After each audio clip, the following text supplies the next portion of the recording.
एक आदमी अपनी प्रेग्नेंट बीवी को ढूंढने के लिए उसके घर जा रहा है, लेकिन ये क्या, रास्ते में 2 लाशों का ढेर पड़ा हुआ है। गाड़ियों में इंसान तो है पर वो एक ही जगह पर रुकी पड़ी है। शहर जल रहे हैं। आखिर ये सब चल क्या रहा है? कहानी शुरू होती है एकदम शुरू से। हम एंजेलिना को देखते हैं जो मां बनने वाली है, इसीलिए वो अपने बॉयफ्रेंड यानी कि विल से कहती है वो जाकर उसके पेरेंट्स से बात ताकि वो उसे अच्छे से समझ सके, क्योंकि कुछ साल पहले उसके पेरेंट्स से उसकी थोड़ी झड़प हो गई है। अब शराब के नशे में तब से ही एंजेलिना के पेरेंट्स की नजरों में विल की इमेज कुछ खास ठीक नहीं है, लेकिन अब इन्हें शादी करनी है तो उसके लिए उसे बात तो करनी पड़ेगी। इसीलिए कुछ दिन के बाद गैप के बाद वो फैसला करते हैं कि वो उसके माँ बाप के पास जाएंगे और उनसे आराम से बात करेंगे।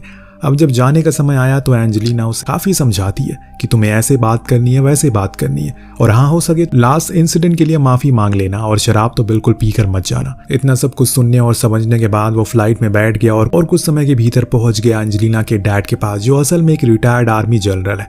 अब आप समझ सकते विल की हालातों को देखकर बेचारे वो किस तरह इन चीजों को संभालते होंगे। अब रात के खाने पर एंडरसन और वो दोनों आमने सामने बैठे होते हैं। उस दौरान विल बताता है कि एंजेलिना प्रेग्नेंट है और हम शादी करने वाले हैं, जो सुनकर वो खुश हुए। पर उसके बाद उन्होंने कहा कि मैंने सुना है कि तुम दोनों कोई घर लेने वाले हो अपना खुद का। तो वो बोला कि हाँ। तो एंडरसन का कहना है कि वो इसमें कुछ मदद करने की सोच रहा है, पर हाँ एक शर्त है उसकी, अगर आगे चलकर उन दोनों के भीतर कुछ भी अनबन हुई तो वो उस घर को अपना क्लेम नहीं करेगा। विल हंस पड़ा और कहा कि नहीं, मैं और वो हम दोनों ही सिर्फ इसमें कंट्रीब्यूट करने का सोच रहे हैं, और उसके लिए हमने सेव करना भी शुरू कर दिया। यहाँ उन दोनों के बीच में वही होना शुरू हो गया जिस बात का थोड़ा अंदेशा पहले ही हो चुका था। दरअसल एंजेलिना के डैड थोड़े अकड़ू किस्म के हैं। जब विल ने उनसे कहा कि वो खुद करेंगे तो वो भड़क गए, क्योंकि उन्हें विल एक गैर जिम्मेदार आदमी लगता है। खासकर उस इंसिडेंट के बाद और भी ज्यादा इसी चक्कर में फिर बात बिगड़ गई और विल आधे खाने पर ही उठकर खड़ा हो गया। रूम में जाने पर विल एंजेलिना से वीडियो कॉल पर बात करता है। उस दौरान हमें पता चला कि अभी तक उसने उसके पेरेंट्स से शादी की बात नहीं की है।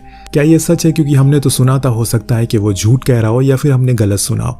अचानक से उधर एंजेलिना की तरफ से थोड़ा नेटवर्क इश्यू होने लगता है और कुछ अजीब सी आवाजें आने लगती है, पर वो क्या था इतने पूछने से पहले फोन कट हो जाता है। हो सकता है कि कोई डोर पर आया हो। फिलहाल अब यहाँ बात नहीं बनी, इसीलिए विल अगले दिन सियाटल की फ्लाइट पकड़ने के लिए एयरपोर्ट पहुंच जाता है। वहां वो अपनी फ्लाइट का इंतजार कर रहा था कि तभी अचानक एक एक करके सारी फ्लाइट कैंसिल होने लगती है, जो देख विल घबरा गया। सोचने लगा कि आखिर ये कैसे मुमकिन हो सकता है। पहले तो वहां खड़े लोगों को लगा शायद हो सकता है कि ये कोई ग्लिच हो, लेकिन बाद में उन्होंने टीवी न्यूज चैनल में देखा कि सियाटल और अमेरिका के हर शहर में तेज भूकंप के झटके महसूस हो रहे हैं, जिससे कि काफी ज्यादा नुकसान हुआ है। इसमें कई लोगों की जान गई है। इतनी में पूरे एयरपोर्ट की इलेक्ट्रिसिटी भी चली जाती है। ये देखने के बाद अब जितने भी लोग थे वहां पर मौजूद थे, उन सभी में पैनिक पैदा शुरू हो जाता। हर किसी को लगने लगता है कि अब शायद अंत करीब है, इसीलिए वो फौरन अपने को फोन करना शुरू करते हैं। विल भी एंजेलिना को कॉल लगाने की जी जान कोशिश करता है, पर कोई फायदा नहीं हो पा रहा था, क्योंकि सिर्फ वो ही नहीं था जिन लोगों को अपने सियाटल में रहते हैं उनमें से किसी का कोई रिस्पॉन्स नहीं आ रहा था। इसीलिए विल अब दोबारा से एंजेलिना के मॉम डैड के पास पहुंचता है, उन्हें सब कुछ बताता है। वो भी कहते हैं कि हमने भी उसे कई बार कॉल लगाने की कोशिश की है, लेकिन कोई फायदा नहीं हो रहा है। उस दौरान विल ने बताया कि मेरी उससे जब आखिरी बार बात हुई तो मैंने कुछ आवाजें सुनी उसकी तरफ से, जैसे कुछ फट रहा हो। ये सुनकर एंडरसन घबरा जाता है, क्योंकि उसने अपनी बेटी की फिक्र होने लगती है। अब इसीलिए वो सुझाव देता है कि हम ड्राइव करके सियाटल जा सकते हैं, लेकिन असल में ये जितना सुनने में आसान लग रहा था उतना था नहीं, क्योंकि सियाटल यहाँ से तकरीबन 3000 मील की दूरी पर है और अभी इस समय तो काफ़ी मुसीबत भी मिल सकती है। लेकिन एक पिता और पति के लिए, दोनों के लिए एंजेलिना बहुत कीमती है। उन्हें किसी भी तरह करके उसे सेफली यहाँ लेकर आना होगा, इसीलिए ये लोग उसी समय कार लेकर निकल गए। बस इनके दिमाग में यही था कि जितनी जल्दी हो सके सियाटल पहुंच जाए, ताकि सब कुछ बिगड़ने से पहले वो सही सलामत एंजेलिना को वापस ला सके। पर ये भूल रहे हैं कि यहीं से तो इस कहानी का आरंभ हुआ था, क्योंकि यहीं से इन्हें वो सारी चीजें देखने और समझने को मिली जिस चीज से अभी ये अनजान थे। एंडरसन फौरन उसे अपनी कार में बैठाता और निकल जाता है बॉर्डर की तरफ। इस बीच शहर के हालातों को देख के ऐसे सड़कों पर लोगों की भीड़ ने जमावड़ा कर लिया है। हर तरफ बस हॉर्न की आवाजें सुनाई दे रही है। जो कोई जहां है वहां से आगे निकलने की कोशिश कर रहा है, क्योंकि उन्हें ऐसा लगने लगा है कि अब यहाँ भी वही हालात होने वाले हैं जो अमेरिका के बाकी शहरों में हुए थे। ये दोनों ही पेट्रोल पंप पर पहुंचे ताकि रास्ते के लिए ज्यादा से ज्यादा डीजल को स्टोर कर सके। उसी दौरान वहां खड़े कुछ लोगों से विल की भिड़ंत हो जाती है, क्योंकि उसने उनके साथ आए लड़कों को कुछ उल्टा सीधा बोल दिया था। हालांकि पहले वो लड़की आई थी विल के पास, अब उन्हें यह बात कौन समझाए। वो सभी विल के साथ हाथापाई करने लगते हैं। तभी एंडरसन आकर उनके सामने ढौस जमाता है, जिससे वो सभी डर के मारे भाग जाते हैं। आर्मी वाले की बात ही अलग होती है। ये दोनों ही बॉर्डर के पास पहुंच गए, लेकिन किसी भी गाड़ी को जाने नहीं दिया जा रहा है, क्योंकि आगे उनके हिसाब से सड़कें टूट चुकी है और ये भी हो सकता है कि कुछ अनहोनी हो जाए। पर एंडरसन ऑफिसर को समझाता है कि उसने इस देश के लिए अपनी जिंदगी के 24 साल दिए और अभी उसे अपनी बेटी को बचाने के लिए जाना है। बस उसे एक फेवर मांग रहा है, वो उसे जाने दे। बड़ी देर बाद वो ऑफिसर मान जाता है क्योंकि उनके अंदर आर्मी वालों के लिए रिस्पेक्ट होती है। पर वो उसे जाते समय एक चीज कहता है, किसी भी अनजान पर भरोसा मत करना क्योंकि सरकार ने इमरजेंसी लगा दी है। दोनों इस बात को ध्यान में रखकर आगे बढ़ते हैं, लेकिन अब अंधेरा होने को आ गया है, इसीलिए इन्होंने स्पीड को कम कर ली। पर तभी पीछे इनकी पुलिस की कार लग गई और इन्हें मजबूरन कार को रोकना पड़ा। वो कोई शेरिफ नहीं था बल्कि एक चोर था जिसने पुलिस की कार को चुरा लिया। अब इनके पीछे पड़ा है ताकि कार को भी खुद का बना ले और जो जो इनके पास है सब लूट ले। विल उसे समझाने की कोशिश करता है, ऐसे समय में किसी को कहाँ कुछ समझ में आएगा, उसे तो बस जितना ज्यादा समय लूटना है क्योंकि अब उसे भी नहीं पता कि चीजें बद से बदतर होने वाली है। दरअसल अभी तो सिर्फ भूकंप ही आया है, लेकिन अभी तो कुछ और भी आने वाला है जिसका अंदाजा इन सभी को दूर दूर तक नहीं है। विल उससे बात कर रहा होता है कि तभी एंडरसन कार को रिवर्स करके उसे टक्कर मार देता है जिससे वो गिर पड़ा। इतने में फौरन कार में आकर वो बैठ गया और एंडरसन कार को फुल स्पीड में भगाना शुरू करता है। दोनों की तरफ लगातार गोलियां चल रही थी पर विल को तो रिलोड करना ही नहीं आता, तो एंडरसन ने उसकी मदद की और उसे बताया कि ऐसा करो। उसके बाद उसने कई गोलियां उसके विंडशील्ड पर मारी जिससे स्पीड कम हुई, परंतु ज्यादा स्पीड के कारण इनके साथ एक बुरी चीज हो गई, इनका एक्सीडेंट हो जाता है। इससे पहले कि ये लोग अपनी कार से बाहर निकल पाते उतने में वो लुटेरा इनके पास आ जाता है। लेकिन यहाँ एक चीज तो हमें पता चल गई है, कोई पैदाशी लुटेरा या फिर चोर नहीं होता, उसके हालात ये काम उसे करने पर मजबूर करते हैं। इस शख्स के साथ भी ऐसा ही कुछ हुआ था क्योंकि शक्ल से बिल्कुल लुटेरा नहीं लग रहा था। खैर ये तो हमें बाद में पता लगेगा कि ये कौन है, पर फिलहाल अभी वो बंदूक की नोक पर इन दोनों को बाहर आने को कहता है और इस बात से एंडरसन को इतना ज्यादा गुस्सा आता है कि वो बाहर आकर उसे खूब पीटता है, इतना कि वो बेहोश तक हो जाता है। इनकी कार जो थी वो टक्कर की वजह से खराब हो गई है। वो उसी कार से उसे टो करते हुए आगे बढ़ते हैं। उजाला हुआ तो इनके सामने एक गैराज दिखा जो शायद एक लड़की चला रही थी।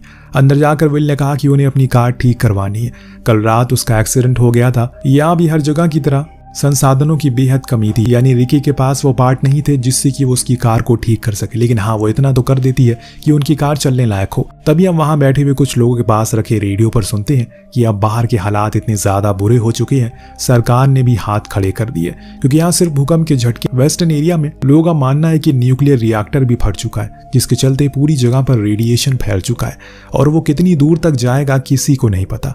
गवर्नमेंट ऑफिशियल का कहना है कि अभी तकरीबन 2 मिलियन लोगों की मौत हुई है और ये आंकड़ा कितना बढ़ेगा, कहां जाकर रुकेगा, उन्हें नहीं पता। ये सारी जानकारी सुनने के बाद वहां बैठे जितनी भी लोग थे, कोई डरा हुआ था पर दूर खड़े 2 लोग ज्यादा डरे थे क्योंकि उन्हें पता है कि जिस रास्ते पर वो जा रहे हैं वहां ऐसी चीजों का सामना उन्हें करना पड़ सकता। इस बीच हम देख पाते हैं एंडरसन की पसली टूट चुकी है जिसके चलते वो सही से खड़ा नहीं हो पा रहा है। उस हादसे के दौरान उसके साथ ये कांड हुआ था पर वो ये बात किसी को बताता नहीं है। उधर रिकी उनकी कार को ठीक कर देती है पर अब ये दोनों से कहते हैं कि अगर तुम हमारे साथ चलोगे तो हमारे लिए बेहतर होगा क्योंकि रास्ता बहुत ज्यादा खराब है और ऐसे में अगर हमारी कार दोबारा खराब हो गई तो हमारे पास तुम होगी जो इसे ठीक कर दोगी। रिकी तुरंत मना कर देती है, भला वो 2 अनजान लोगों के साथ क्यों जाएगी, ऊपर से वो लोग जिस कार में कल आए थे उस पर गोलियों के निशान थे, हो सकता है कि वो गलत लोग हो, इसीलिए वो इनकार कर देती है। तो एंडरसन उसे बताता है, तुम मेरी बेटी की तरह हो, मैं अपनी बेटी को ढूंढने के लिए जा रहा हूँ, मैं कोई बेकार आदमी नहीं हूँ बल्कि मैं एक रिटायर आर्मी जनरल हूँ। तुम यहाँ अकेले सेफ नहीं हो, अगर हमारे साथ रहोगी तो हम खुद को बचाने से पहले तुम्हें बचाएंगे, ये मेरा वादा है। रिकी थोड़ी देर रुकी और फिर हाँ कह दिया क्योंकि उसे इन दोनों के बर्ताव से अंदाजा हो गया कि ये अच्छे घर के लोग हैं। जाने से पहले इन्होंने कुछ खाने पीने के सामान को अपने साथ रख लिया, कुछ पेट्रोल के टैंक, ताकि बीच में उन्हें अब कहीं ना रुकना पड़े। रिकी ने इन्हें सुझाव दिया, हमें पीछे टेल लाइट पर ब्लैक टेप लगा देना चाहिए ताकि रात के समय पर जब हम लाइट को ऑन करें कोई भी हमें पीछे से फॉलो ना कर पाए। उन्हें ये बात सही लगी इसीलिए वो टेप को लगा देते हैं, फिर निकल पड़ते हैं अपनी इस खतरनाक सफर के लिए। तीनों लोग ने एक लंबा सफर तय कर लिया होता है पर तभी कुछ दूर जाकर इन लोगों को ऐसा लगता है जैसे मानो कोई इनका पीछा कर रहा हो, इसीलिए ये लोग अपनी कार को एक कॉर्नर में ले जाकर खड़ा कर देते हैं ताकि वो कार आगे निकल सके। पर कुछ ही देर के बाद वो आगे जा रही कार का एक्सीडेंट हो जाता है जिसमें सभी लोग मारे गए पर एक बंदा जिंदा था पर उसकी हालत अब मरने वाली थी। ये तीनों उनके पास गए तभी वहां पर एक और कार आ गई। ये फौरन अपनी कार को स्टार्ट करते हैं और निकल पड़ते हैं क्योंकि वो लुटेरे थे और इन लोगों के साथ एक लड़की भी है, इसी के साथ इन्हें सावधानी बरतनी होगी। लेकिन रिकी इस बात से नाराज थी, वो उसकी जान बचा सकते थे पर उन्होंने ऐसा नहीं किया। तो एंडरसन उसे बताता है कि वो लोग लुटेरे थे, हम उसकी जान बचा भी लेते तो कुछ ही मिनट तक जिंदा रहते हैं क्योंकि उसका खून बहुत बह चुका है। रिकी शांत हो गई पर कुछ देर बाद उसने विल को अपना कैंपस दिखाया जो अब काम नहीं कर रहा था। ये बात उन्हें बेहद अजीब लगती है, क्योंकि भला कैंपस काम करना कैसे बंद कर सकता है? क्या सच में इतनी बुरे हालात हो गए हैं? ये लोग एक जगह पर रुककर कार में फ्यूल डालने लगते हैं। उस दौरान विल ने देखा कि आसमान कुछ अजीब तरह का हरकत कर रहा है। पूरे घने और काले बादल में एक जगह पर रोशनी हो रही है, जैसे मानो वहां दिन हो रहा हो। तभी अचानक इनसे थोड़ी दूरी पर बिजली आकर गिरी, जो देखिए फौरन कार में बैठे और वहां से आगे निकल गए। लेकिन धीरे धीरे करके मौसम खराब होने लगा है। ऊपर से तो इनके रास्ते में बिजलियां तक गिरने लगी है। इसीलिए विल कार को एक ब्रिज के नीचे रोक दे, वरना ऐसे में उनके ऊपर बिजली गिर सकती है। ऐसे मौसम से पहले कभी नहीं देखा। कुछ तो बहुत ज्यादा अजीब हो रहा है, जो इन तीनों की समझ से परे है। धीरे धीरे करके समय बीत रहा है और इसी दरमियान वहां के हालातों को ये बहुत ही नजदीक से देख रहे हैं। इन लोगों को अब घर से निकले हुए 2 दिन से ज्यादा का समय हो चुका है। जो कुछ भी सामान वगैरह था सब कुछ खत्म होने को आ गया है। इसीलिए विल अब बीच रास्ते में पड़ने वाले अपने एक दोस्त के घर रुकता है, पर वो देखता है कि अब वहां टाउन के लोगों ने हथियार उठा लिए हैं, क्योंकि सरकार अब उन्हें किसी भी तरह की कोई प्रोटेक्शन नहीं दे रही है। इसीलिए उन्होंने ऐसा कदम उठाया है। जब ये लोग एडम की पत्नी से मिले तो उसने बताया कि एडम भी 3 दिन से घर नहीं लौटा है। काम के सिलसिले में वो बाहर गया था, लेकिन फिर उसका कोई अता पता नहीं था। उसकी पत्नी बहुत रोती है तो विल उसे समझाता है उसकी भी पत्नी का कुछ पता नहीं है, लेकिन उसके पास एक उम्मीद है कि वो मिल जाएगी, तो उसे भी उम्मीद रखनी चाहिए। वो लोग उसके घर से कुछ पानी वगैरह लेते हैं और फिर निकल जाते हैं, लेकिन अभी पेट्रोल की कमी थी, जो बीच रास्ते में वो पूरी हो जाती है, क्योंकि कुछ मील के बाद इनके सामने एक वाटर पार्क आता है, जिसके बाहर काफी गाड़ियां खड़ी थी, जिनमें से ये लोग पेट्रोल निकालना शुरू करते हैं। लेकिन जब उसे उठाने की बारी आई तो एंडरसन उसे उठा नहीं पा रहा था। हमें तो पता है कि उसकी पसलियां टूट चुकी है, लेकिन बाकियों को इस बारे में नहीं पता। लेकिन आज उन्हें भी पता चल गया कि उसकी पसलियों में तकलीफ है, पर कोई कुछ कहता नहीं, क्योंकि अभी उन्हें ये अच्छे से मालूम है पीछे हटने का कोई मतलब नहीं बनता। चलते चलते एक और रात आ गई। अब रास्ते की हर एक मोड़ पर ढेरों लोग अपने घरों को छोड़कर जंगल की ओर जा रहे हैं, क्योंकि अब उनके पास ना ही खाने को कुछ है ना ही पीने को है।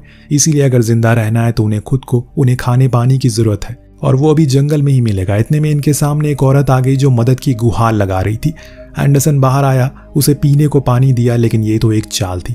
वहां उस औरत के साथी पहले से बंदूक लेकर तैनात थे, जिन्होंने समय देखते ही इन पर बंदूक तान दी और इनके जितने भी सामान थे सब लूट कर फरार हो गए।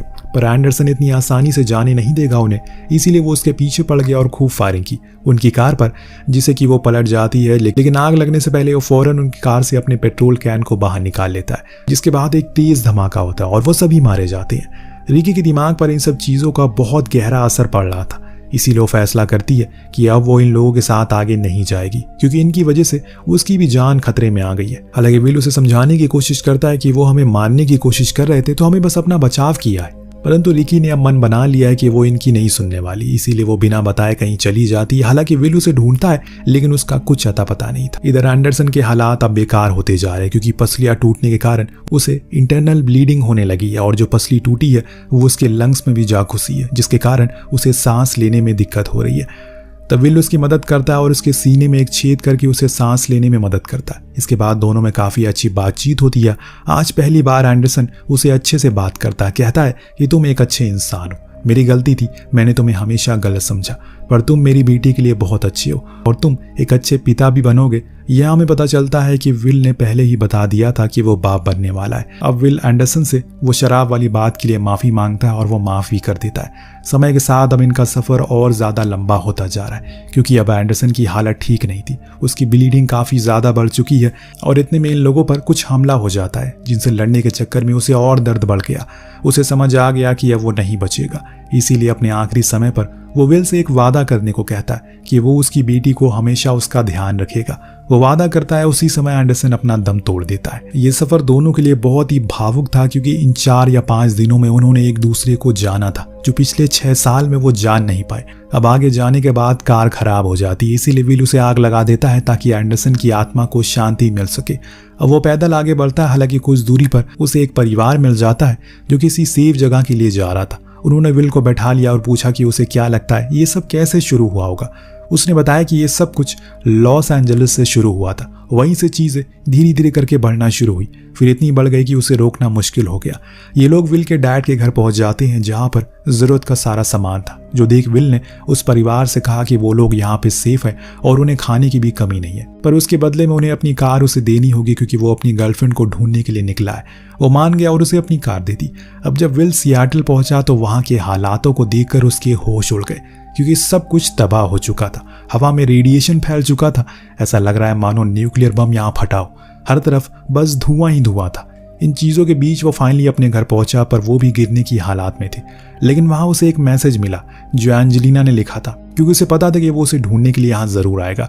उसने अपनी लोकेशन लिखी थी जहाँ वो जाने वाली है, इसीलिए अब विल भी उसी रास्ते पर चल पड़ा। वो रास्ता जंगल की ओर जाता है जहाँ पर फाइनली उसे एंजेलिना मिल जाती है। दोनों एक दूसरे से मिलकर बहुत खुश होते हैं। एंजेलिना बताती है कि हेनरी के साथ वो आई थी यहाँ पर, जो उसका पड़ोसी था। विल उसका शुक्रिया कहता है कि उसने उसकी पत्नी की जान बचाई। हम हेनरी के अंदर किसी चीज का गुस्सा देखते हैं। शायद वो ये नहीं चाहता था जो अभी हुआ है, यानी कि वो ये नहीं चाहता कि विल यहाँ तक आए, क्योंकि एंजेलिना उसे पसंद थी। इसीलिए उसने एक चाल चली। अगले दिन वो विल को लेकर जंगल में गया ताकि उसे मार सके, लेकिन उससे पहले उसे विल मार देता है, उसे शूट करके, क्योंकि वो उसी रात में समझ गया था कि उसके मन में क्या चल रहा है। इतने में वहां पर तेज भूकंप आने लगते हैं, जिसके चलते वो जगह किसी रेत के तूफान की तरह बन जाती है। विल फौरन एंजेलिना को कार में बैठाता और फुल स्पीड में उसे लेकर भागता है, पर कहाँ तक भागेगा? इस दुनिया से थोड़ी वो बाहर चला जाएगा। आपको क्या लगता है, क्या ये दोनों बच पाएंगे या नहीं? क्या इन्हें किसी बंकर की तरफ रुख करना चाहिए? इस समय पर सबसे अच्छा उपाय तो वही है। और सबसे बड़ा सवाल ये है, क्या सच में ये दूसरे देश द्वारा किया गया न्यूक्लियर हमला था अमेरिका में? इस सवाल का जवाब आप हमें दीजिए कमेंट बॉक्स में। मिलते हैं अगली वीडियो में। Thank you so much watching. Peace out.